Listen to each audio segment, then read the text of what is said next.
Cum ziceam, o mașină de spălat garantată 10 ani de producător. Hai să vedem și baia de la etaj, care este aproximativ la fel ca și cea de la parter. Cadă, vas de WC, bideu, chiuvetă, geam care dă afară, oglindă, tablou.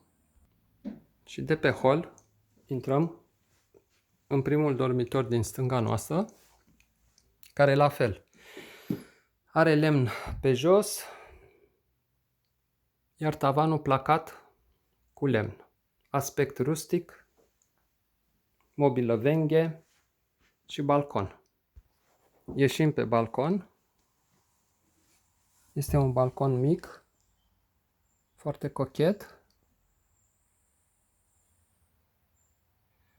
Iar farmecul acestui loc este că noaptea se aude pârâul care curge în vale. Este un loc foarte liniștit.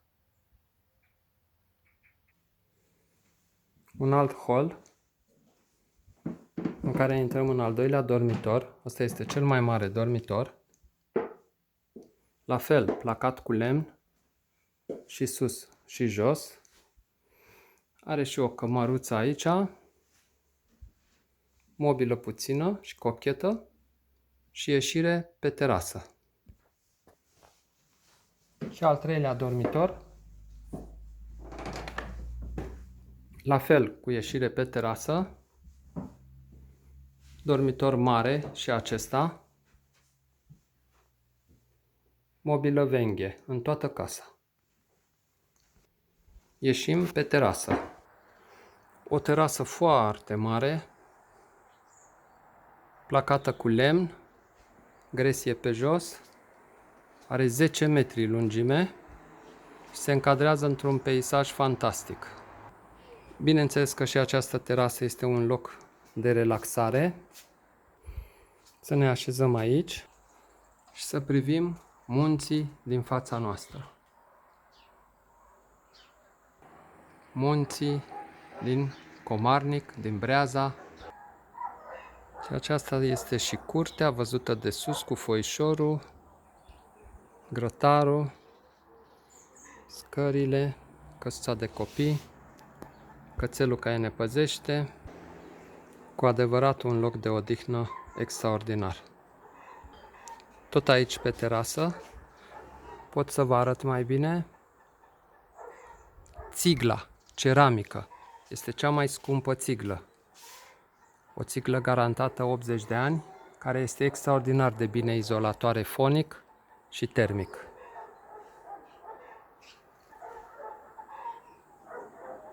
Am intrat în casă înapoi și ne îndreptăm spre scările de la etajul 2.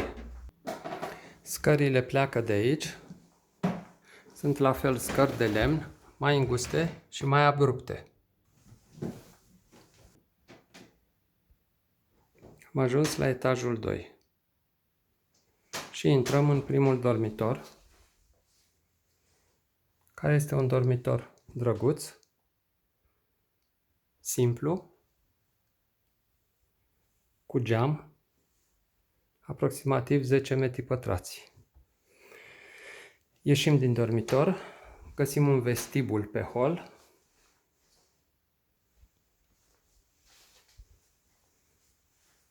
Al doilea dormitor, tot micuț, mai micuț, fără geam. Acest dormitor se poate renunța la el și se poate face baie în locul lui. Noi nu am avut nevoie de încă o baie. Tot pe hol aici găsim o cămară. O cămară plină cu diverse lucruri și chiar cu 1, 2, 3 săniuțe. Și intrăm și în al treilea dormitor, care este un dormitor mai mare, cu geam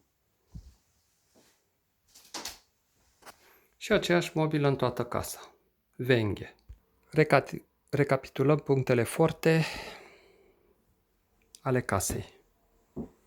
La etajul 1 toate 3 Dormitoarele au balcon.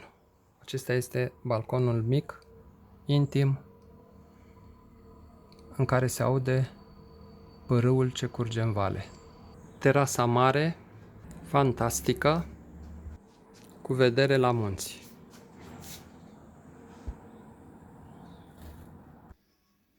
Parterul open space, cu living, sală de biliard și zona de ratan, zona de terasă, prin care vezi totul afară, stând în casă. Băncuța de stat la soare, foișorul mare și solid și plin de verdeață,